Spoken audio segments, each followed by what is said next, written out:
Lageen magaalaa Finfinnee keessatti argaman waggoota hedduudhaaf bakka balfitti gatamuu fi yakki garaagaraa itti raawwataman waan tureef rakkoolee hawaas dinagdeetiif hawaasa saaxilaa turan. Yeroo dhiyoos xiyyeeffannoo hojii misooma koriidarii fi qarqara lageeniif kennameen lageen magaalaa Finfinnee keessatti argaman deebi'anii misoomuutiin hawaasa karaa adda ta'een tajaajiluu eegalaniiru. Magaalaan Finfinnee warreen lageen uumamaan badhaadhan keessaa ishee tokko yoo taates waggoottan hedduuf guddina dinagdee utubuu caalaa hawaasaaf rakkoo ta'uu qorannoon adda baasuun akka misooman ta'uu isaanii kantiibaa Adaanech dubbachuun isaanii ni yaadatama. Magaalaan Finfinnee uumamaan lageen hedduu yoo qabaattes waan hin carroomneef faayidaa uummataaf oolan turre. Fayyaa uummataaf balaafamuu turan.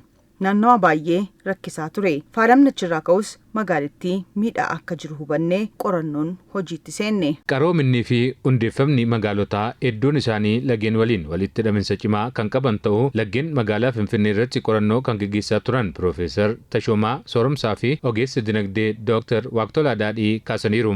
ጥንቱ ሲቪላይዜሽን የቻይና የዚህ የሚድል ኢስት qaroominni durii kan chaayinaa kan baha giddu galeessaa kan inni eegalee lagarrattidha.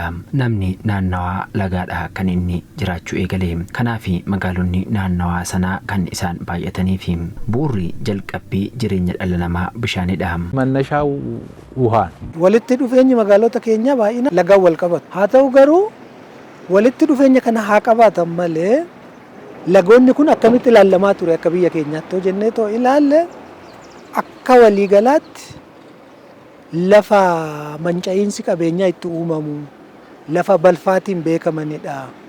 Lafa namumti jireenya gaarii qabanii fi gamoowwan gaggaariin faayidaa guddaa qabu jedhamanii itti ilaalaman irraa fagaatanii ijaaramanidha. Kuni maal irraa ka'e jennee yoo fudhanne akkaataa itti ilaalludha. Hojiin misooma qarqara lageenii laga qabbanaa irratti hojjetame seenaa lageen magaalaa Finfinnee jijjiiruun akka danda'amu kan namatti agarsiisu ta'us ogeessi dinagdee Dr. Waaqtolaa Daadhii kaasaniiru. Laga qabbana iddoo kanatti argaatii turre keessa namoota akkamii jiraachaa ture, mana akkamii jiraachaa ture, balfa akkamii ture, balaa meeqatu gahaa ture, ganni yeroo ga'u yeroo roobni hamaan dabalataan dhufaa deemu bakka sodaa ture. Weeraa sarara garuu yoo laallu sun jijjiirameera seenaa ta'eera jechuudha. Laga kana keessatti amma geejibaan irratti dooniidhaan bashannanuu qofa otoo hin taane keessa qurxummii horsiifnee Baardaarii fi Dambal haroo Dambal irraati qurxummii amma itti feenee toofinnu as keessa baasnee magaalli Finfinnee kanaa olu dabaleetoo bifa nyaataatiin yookaan guddinaatiin kontribuushinii guddaan ganaa kana keessaa ba'a.